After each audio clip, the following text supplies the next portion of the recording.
एक बार सब लोग मिलके पूरे दिल से भारत माता का जयकारा लगाएंगे।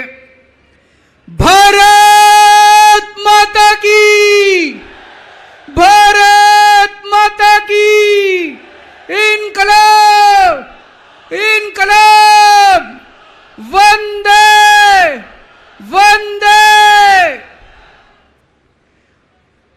आज इतनी भारी संख्या में दिल्ली के कोने कोने से आए हुए मेरे प्यारे भाइयों, बहनों, माताओं, बुजुर्गों, बच्चों,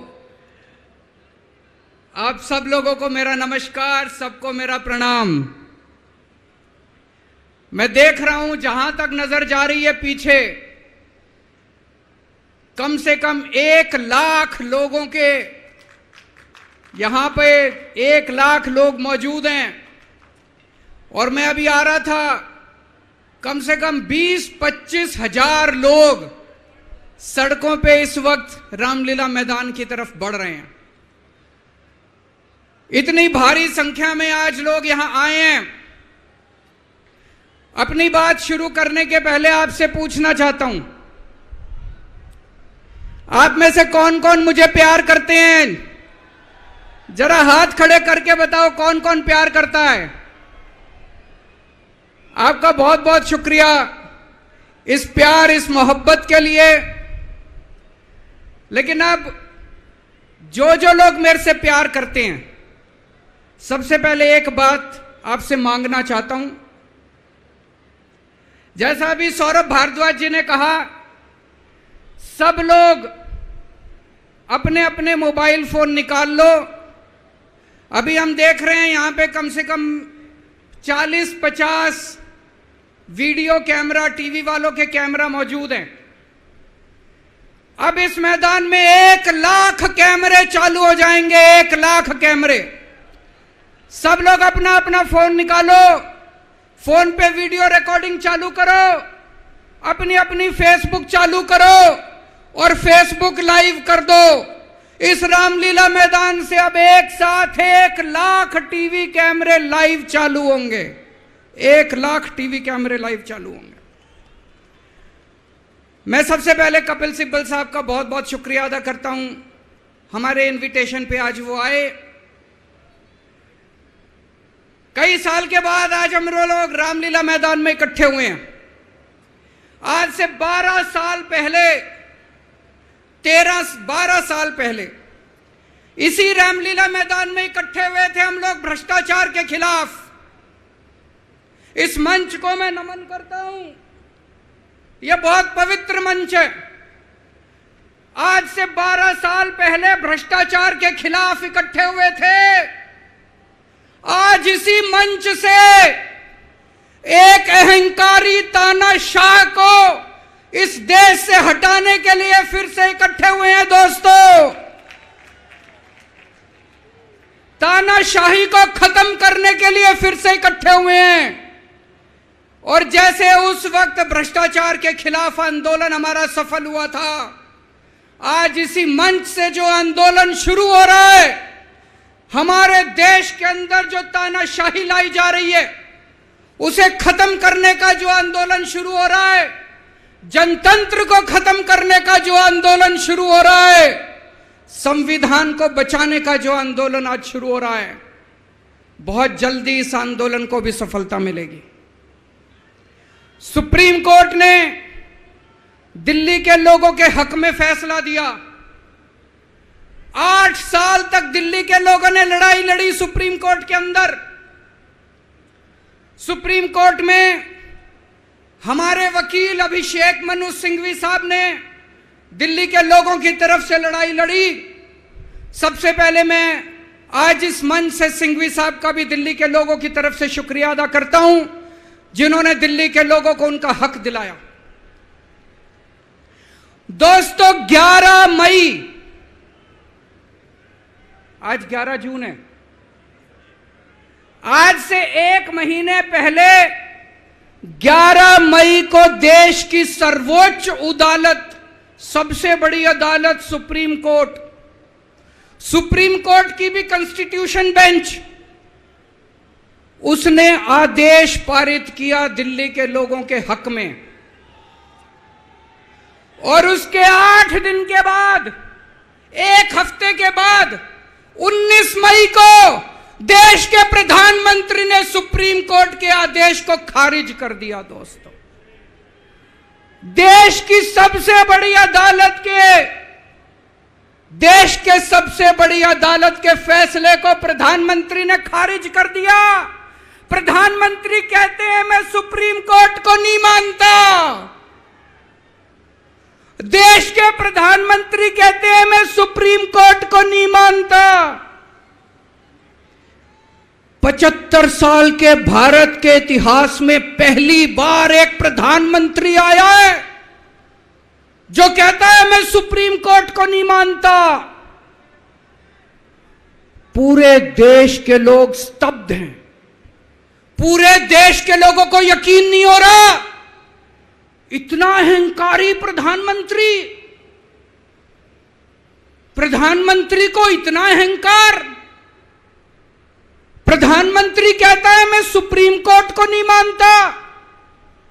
देश के गली गली में चर्चा हो रही है, घर घर में चर्चा हो रही है, ये मोदी जी को क्या हो गया, इतना अहंकार हो गया इनको, इतना अहंकार हो गया इनको। दोस्तों, देश के अंदर अब जनतंत्र खत्म हो रहा है। इसी को तानाशाही कहते हैं।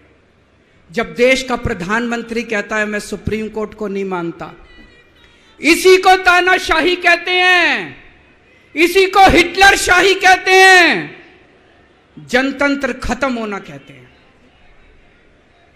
मैं बताना चाहता हूं आखिर इस सुप्रीम कोर्ट के आदेश में ऐसा क्या है। सुप्रीम कोर्ट ने ऐसा क्या कह दिया कि प्रधानमंत्री जी कह रहे हैं कि मैं सुप्रीम कोर्ट के आदेश को नहीं मानता।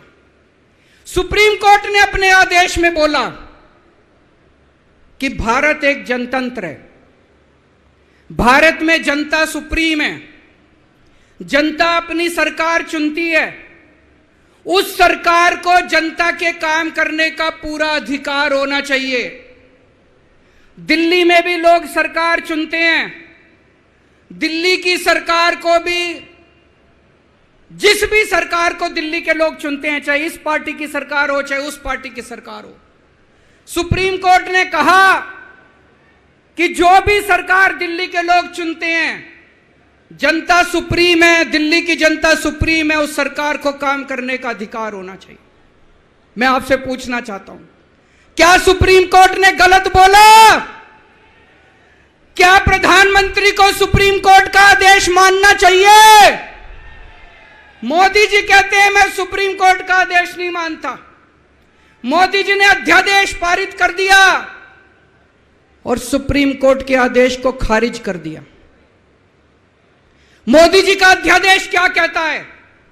प्रधानमंत्री जी ने ये जो अध्यादेश पारित किया, ये क्या कहता है? मोदी जी का अध्यादेश कहता है कि अब दिल्ली के अंदर जनतंत्र नहीं होगा, अब दिल्ली के अंदर तानाशाही चलेगी, अब दिल्ली के अंदर जनता सुप्रीम नहीं है, अब दिल्ली के अंदर एलजी सुप्रीम होगा। अब दिल्ली के अंदर चाहे जनता जिसको मर्जी वोट दे, चाहे जनता जिसकी मर्जी सरकार बनाए, प्रधानमंत्री जी कहते हैं सरकार तो मैं ही चलाऊंगा, मेरी तानाशाही चलेगी। अब जनता सुप्रीम नहीं है, जनता की नहीं चलेगी, जनता की सरकार की नहीं चलेगी। प्रधानमंत्री जी कहते हैं एलजी के जरिए मैं सरकार चलाऊंगा। 26 जनवरी 1950 को हमारे देश का संविधान लागू हुआ। बाबा साहब अंबेडकर ने संविधान बनाया। बाबा साहब अंबेडकर ने अपने संविधान में लिखा कि इस देश के अंदर जनतंत्र होगा, जनता सुप्रीम होगी। आज प्रधानमंत्री जी ने भारत के संविधान के परखच्चे उड़ा दिए। प्रधानमंत्री जी ने भारत का संविधान बदल दिया। प्रधानमंत्री जी कहते हैं अब जनता सुप्रीम नहीं होगी, अब एलजी सुप्रीम होगा। जनता सुप्रीम नहीं होगी, अब प्रधानमंत्री सुप्रीम होगा। प्रधानमंत्री जी कहते हैं अब दिल्ली की जनता की वोट की कोई कीमत नहीं होगी। यह तो सरासर अपमान है दिल्ली के लोगों का। प्रधानमंत्री जी कहते हैं दिल्ली की जनता जिसको मर्जी वोट दे, उस वोट की कोई कीमत नहीं है। दोस्तों, ये बीजेपी वाले रोज मेरा अपमान करते हैं, मेरे को गालियां देते हैं, गंदी गंदी गालियां देते हैं। मेरे को अपने मान और अपमान की कोई चिंता नहीं है, मैं कोई परवाह नहीं करता। मैं इनको वापस गाली नहीं देता, मेरे को गाली गलौज नहीं करनी आती, मेरे संस्कार नहीं सिखाते। मैं 24 घंटे अपने काम में व्यस्त रहता हूं, मेरे को काम से मतलब है। आप लोगों ने मेरे को इतना मौका दिया, इतनी जिम्मेदारी है, 24 घंटे काम करता हूं। ये लोग मेरे को जितनी मर्जी गाली दे लें, लेकिन इस बार इन लोगों ने आपका अपमान किया है, आपकी वोट की कीमत, आपका वोट का अपमान किया है। यह मैं बर्दाश्त नहीं कर सकता, आपके अपमान को मैं बर्दाश्त नहीं कर सकता। इसको किसी हालत में नहीं होने देंगे। दिल्ली के लोगों के वोट का जो इन्होंने अपमान किया है, मोदी जी ने तमाचा मारा है दिल्ली के लोगों को, इसको बर्दाश्त नहीं कर सकते।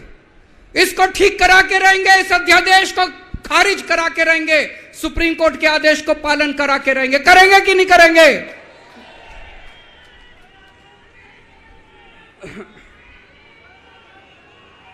मैं पूरे देश में घूम रहा हूं, हर राज्य के अंदर गया। मैं पिछले दिनों पूरे देश के अंदर घूम रहा हूं, सारी पार्टियों के नेताओं से मिला। मैं आपको दिल्ली के लोगों को बताना चाहता हूं, देश के सारे लोग आपके साथ हैं। आप ये मत समझना आप अकेले हो, 140 करोड़ लोग आपके साथ हैं। वेस्ट बंगाल के लोग आपके साथ हैं, तमिलनाडु के लोग आपके साथ हैं, केरला के लोग आपके साथ हैं, महाराष्ट्र के लोग आपके साथ हैं, बिहार के लोग आपके साथ हैं, उत्तर प्रदेश के लोग आपके साथ हैं, मध्य प्रदेश के लोग आपके साथ हैं। 140 करोड़ लोग मिलके इस अध्यादेश का विरोध करेंगे, जनतंत्र को बचाएंगे दोस्तों। और मैं पूरे देश के लोगों को बोलना चाहता हूं, यह मत सोचना कि यह केवल दिल्ली वालों के साथ हुआ है। मुझे अंदर से पता चला यह मोदी जी का पहला वार है। ऐसा ही अध्यादेश, जो अध्यादेश आज दिल्ली में पारित किया गया, जिस अध्यादेश के जरिए दिल्ली वालों की ताकत खत्म कर दी गई, इस अध्यादेश के जरिए, जिस अध्यादेश के जरिए दिल्ली के अंदर आज तानाशाही लागू की जा रही है, कल यही अध्यादेश राजस्थान के लिए लाया जाएगा, कल यही अध्यादेश पंजाब के लिए लाया जाएगा, कल यही अध्यादेश मध्य प्रदेश के लिए लाया जाएगा, कल यही अध्यादेश महाराष्ट्र के लिए लाया जाएगा। इसे अभी रोकना पड़ेगा, सबको मिलकर अभी रोकना पड़ेगा दोस्तों।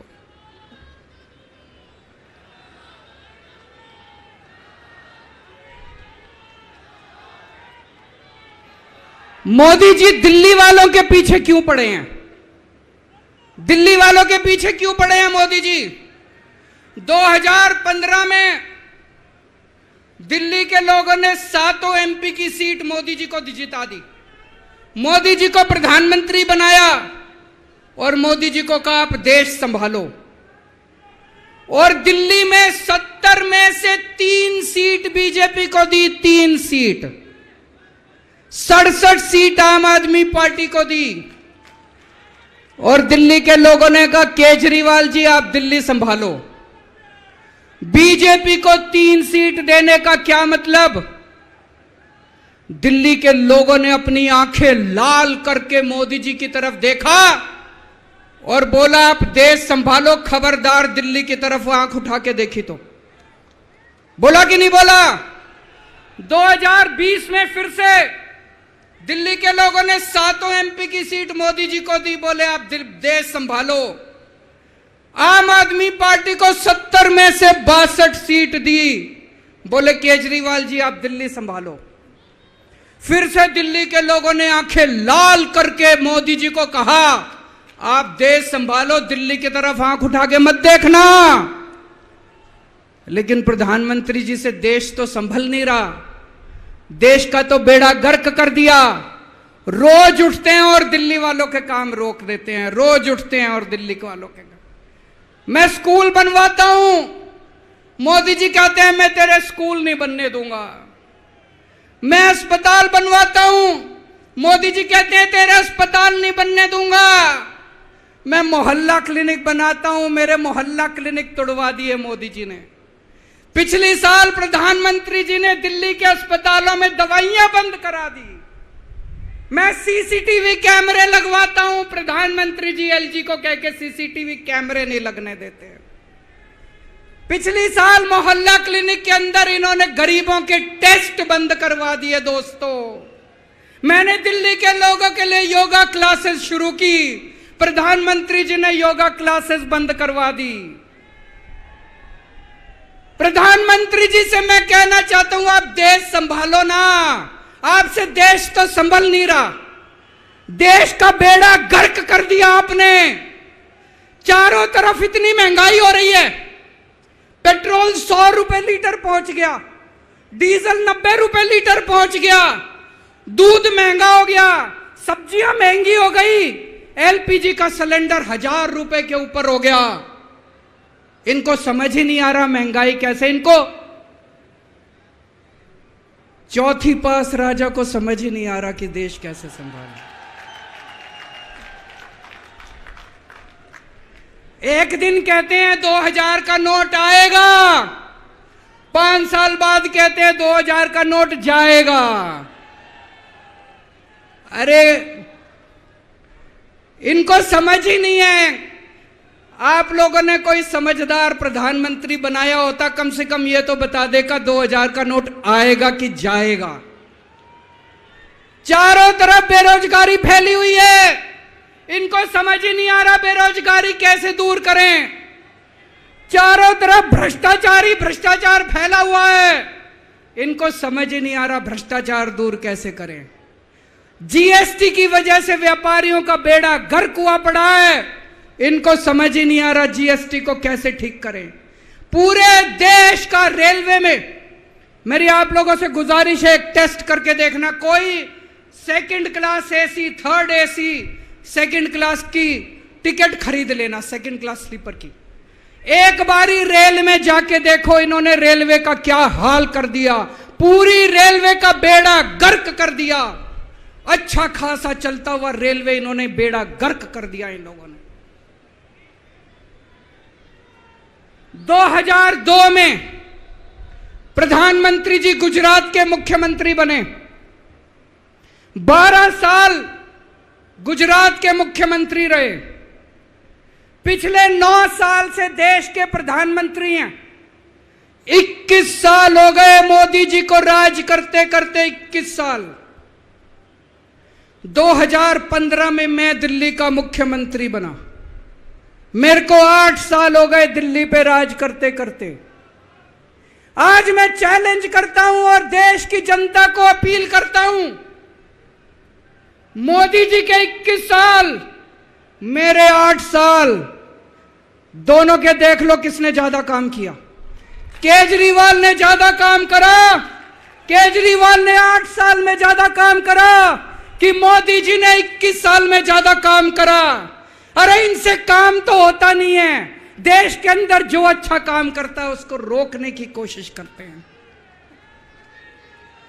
ये आज दिल्ली के सारे अच्छे काम रोकना चाहते हैं। मोदी जी के पास तो फुल पावर थी 21 साल, मेरे को तो इन्होंने काम भी नहीं करने दिए, हर काम में टांग अड़ाया। फिर भी मेरे 8 साल उठा के देख लो, कितने स्कूल बनवा दिए, कितने अस्पताल बनवा दिए, लोगों का इलाज मुफ्त कर दिया, लोगों के बच्चों को पढ़ाई दे रहे हैं अच्छी, बिजली मुफ्त कर दी। मैंने बिजली मुफ्त करी। मोदी जी कह रहे हैं फ्री की रेवड़ी बांट रहा है।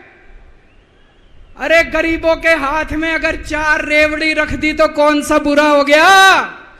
मोदी जी आपने तो रेवड़ी नहीं, पूरा का पूरा रेवड़ा उठा के अपने दोस्त को दे दिया। पूरा का पूरा देश उठा के अपने दोस्त को दे दिया। पूरा की पूरी केंद्र सरकार उठा के अपने दोस्त को फ्री में दे दी। मैंने तो 4-4 रेवड़ी रखी थी एक एक हाथ में, गरीबों के हाथ में, आपने तो रेवड़ा ही उठा के दे दिया सारा का सारा। अब लोग प्रधानमंत्री जी से पूछने लगे हैं कि केजरीवाल ने इतने स्कूल बना दिया, आपने क्या किया? उनके पास कोई जवाब नहीं है। अभी पिछले साल में गुजरात का चुनाव लड़ने गया, वहां पे हर आदमी, गुजरात के हर आदमी के मुंह पे था, अरविंद जी आपने स्कूल इतने अच्छे कर दिए, आपने दिल्ली में स्कूल बच्चों की शिक्षा इतनी अच्छी कर दी। तो एक दिन प्रधानमंत्री जी ने सोचा कि मैं भी जाके स्कूल में फोटो खिंचवाऊंगा। पूरे गुजरात में ढूंढने से उनको एक स्कूल नहीं मिला जिसमें मोदी जी फोटो खिंचवा ले। एक स्कूल, 30 साल से गुजरात में बीजेपी की सरकार है, एक स्कूल नहीं मिला। इनको एक स्टूडियो के अंदर टेंट लगा के एक क्लास, फर्जी क्लास बनानी पड़ी। 10 बच्चे बुलाए, डेस्क लगाए, वहां पे मोदी जी एक बच्चे के साथ बैठे और उन्होंने फोटो खिंचवाई।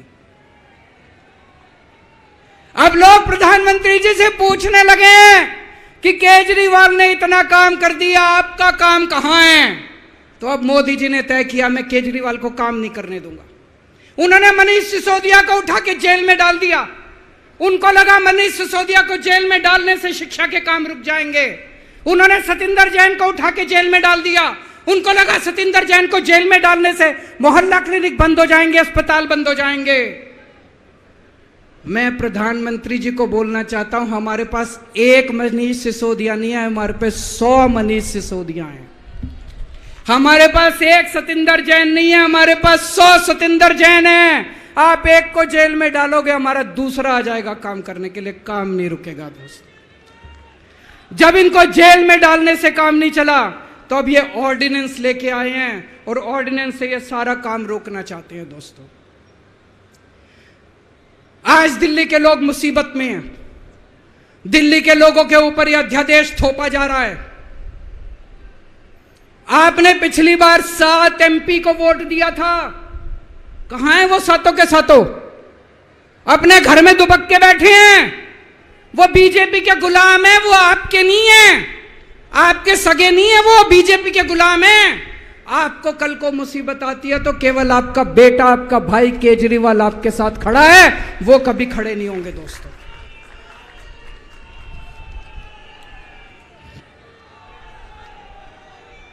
और अंत में मैं आपको एक कहानी सुनाना चाहता हूं। चौथी पास राजा, किस किसने सुनी है ये कहानी?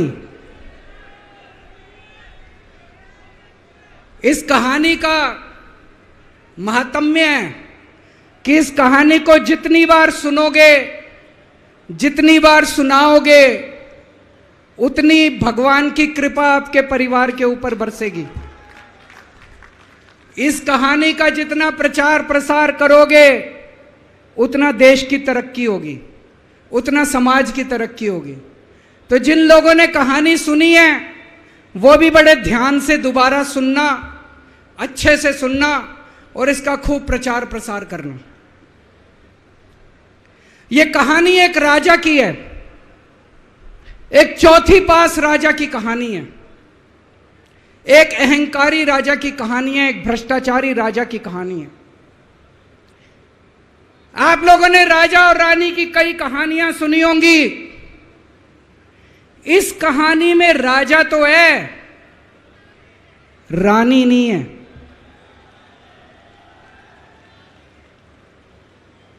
तो एक महान देश था, कई हजार साल पुराना देश।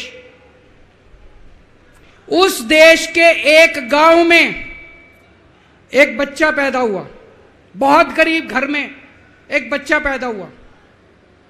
तो जैसे गांव के अंदर बच्चा पैदा होने पे ज्योतिषी आते हैं, ज्योतिषी आके बच्चे का भविष्य बताते हैं, ऐसे गांव का ज्योतिषी आया, उसने बच्चे की कुंडली देखी और बच्चे की मां को बोला कि माई, तेरा बेटा बड़ा होके बहुत बड़ा सम्राट बनेगा।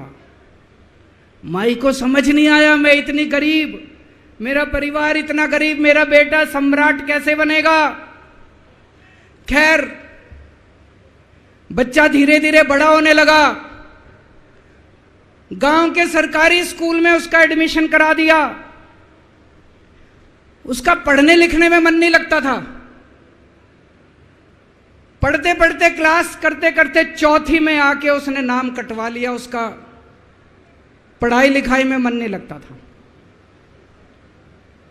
बगल में, गांव के बगल में एक रेलवे स्टेशन था। घर में बहुत करीबी थी।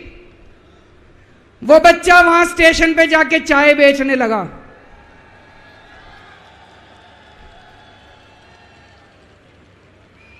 चाय बेच के अपना गुजारा करता था। वो भाषण बहुत अच्छा देता था, बचपन से ही बड़ा अच्छा भाषण देता था। गांव के लड़कों को इकट्ठा कर लेता और भाषण देना चालू करता। धीरे धीरे आसपास के गांव में फैल गया कि यह बच्चा भाषण बड़े अच्छे देता है। आसपास के लड़के भी इकट्ठे हो गए और जो मर्जी टॉपिक हो भाषण देना चालू कर देता था और रुकता ही नहीं था। घंटों घंटों तक भाषण देता रहता था। बच्चा बड़ा हुआ। ज्योतिषी ने कहा था बड़ा होके बच्चा उस महान देश का सम्राट बन गया। लेकिन राजा तो अनपढ़ था, उसे तो कुछ आता नहीं था। अफसर आते उस अनपढ़ राजा से जहां मर्जी साइन करा लेते, जहां मर्जी जो मर्जी साइन करा लेते। वो राजा अनपढ़ था, उसे लगता था मैं अगर अफसरों से पूछूंगा तो मेरी कमजोरी सबके सामने प्रकट हो जाएगी। अफसरों को लगेगा मेरे को कुछ आता नहीं है। अफसर जो मर्जी लेके आते थे वहां साइन कर देता था। वो धीरे धीरे पूरे देश के अंदर फैल गया कि राजा अनपढ़ है, राजा अनपढ़ है। राजा को बड़ा बुरा लगने लगा। तो राजा ने कहीं से एक फर्जी डिग्री का जुगाड़ कर लिया। एक फर्जी डिग्री का जुगाड़ कर लिया, एमए की डिग्री का। और राजा बोला मैं एमए हूं। पर सच्चाई तो पूरे देश को पता थी, राजा तो अनपढ़ था। धीरे धीरे राजा अहंकारी भी होता गया। अहंकारी राजा और ऊपर से अनपढ़। जो मर्जी उस राजा के पास जाता और राजा से कुछ भी पास करा के ले आता। एक बार कुछ लोग गए, राजा को बोले जी नोटबंदी कर दो। नोटबंदी करने से भ्रष्टाचार खत्म हो जाएगा, आतंकवाद खत्म हो जाएगा। राजा को कुछ समझ नहीं आया। राजा की खूब चमची मारी उन्होंने। राजा ने एक दिन शाम को टीवी पे आके 8 बजे नोटबंदी कर दी। पूरे देश का बेड़ा गर्क हो गया दोस्तों। लंबी लंबी बैंकों के सामने लाइनें लग गई।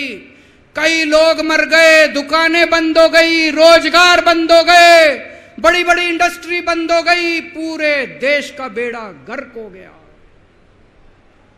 फिर एक दिन कोई आके बोला जी 2000 का नोट ले आओ। राजा 2000 का नोट ले आया। 4 साल बाद कुछ लोग आके बोले जी 2000 का नोट बंद कर दो। राजा ने 2000 का नोट बंद कर दिया। राजा को अक्ल तो थी नहीं, बेवकूफ था, अनपढ़ था। कभी 2000 का नोट चालू करता था, कभी 2000 का नोट बंद करता था। एक बार कुछ लोग आके बोले जी ये किसानों के कानून बना दो, इस कानून से किसानों का भला होगा। राजा ने कानून बना दिए। पूरे देश के किसान सड़कों पे उतर आए। 750 किसान मर गए आंदोलन में। और 1 साल के बाद राजा को वो तीनों कानून वापस लेने पड़े। एक बार उस देश के अंदर बहुत बड़ी महामारी फैल गई। चारों तरफ महामारी फैल गई, लोग मरने लगे। किसी ने आके बोला जी थाली बजवाओ तो देश ठीक हो जाएगा।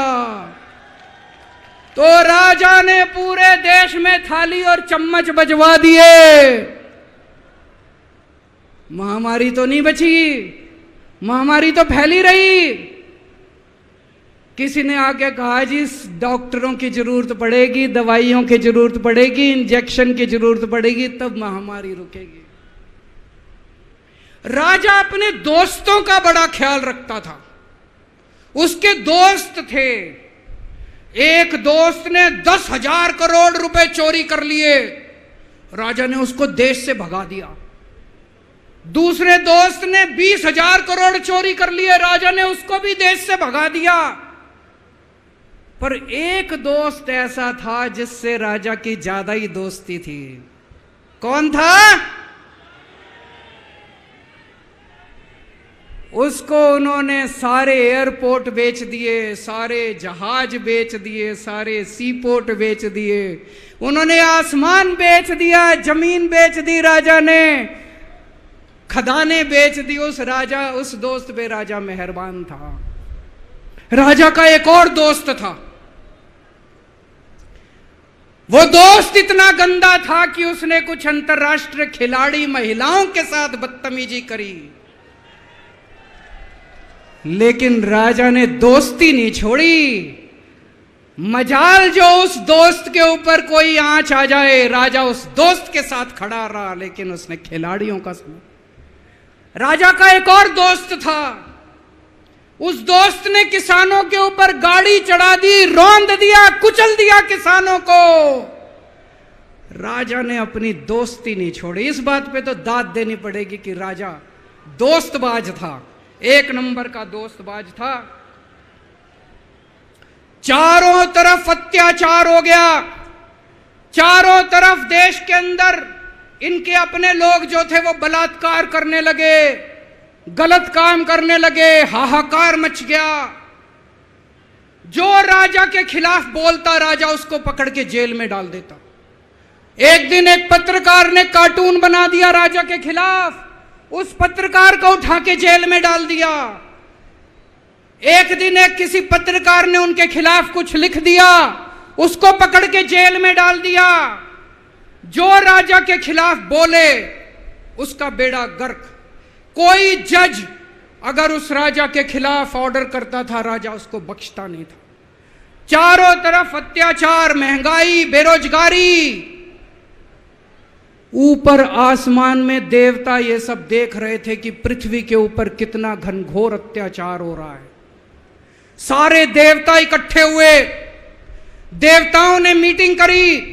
सारे देवता मिलकर शिवजी महाराज जी के पास गए और कहा, महाराज कुछ करो, पृथ्वी के ऊपर अन्याय हो गया, अत्याचार हो गया, चारों तरफ बलात्कार, चारों तरफ हाहाकार मचा हुआ है, जनता परेशान हो रही है।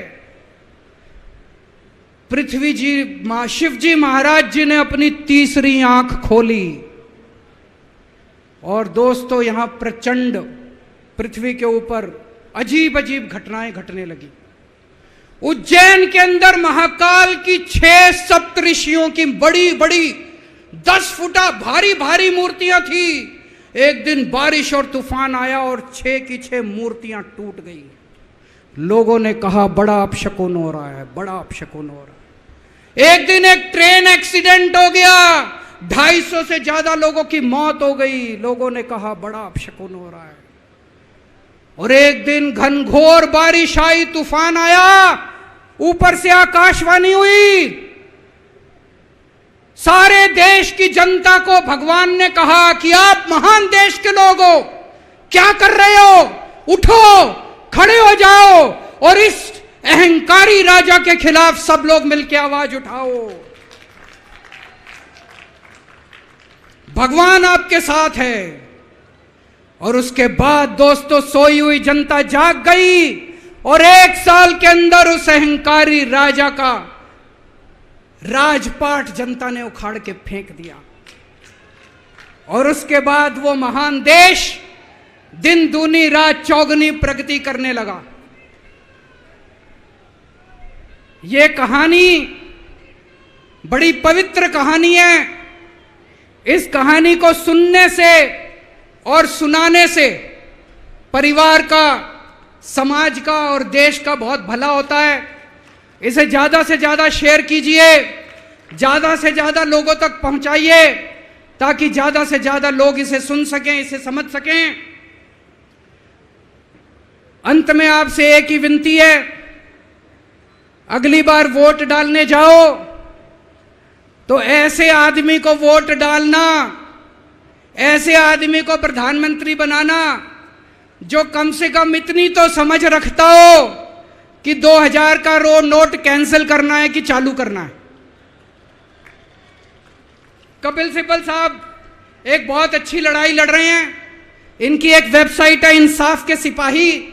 आप लोग सब लोग ज़्यादा से ज़्यादा इस वेबसाइट पे जाके इसको लॉगिन करें, रजिस्टर करें और हम सब लोगों को मिलके अपने महान देश भारत देश के लिए काम करना है। भारत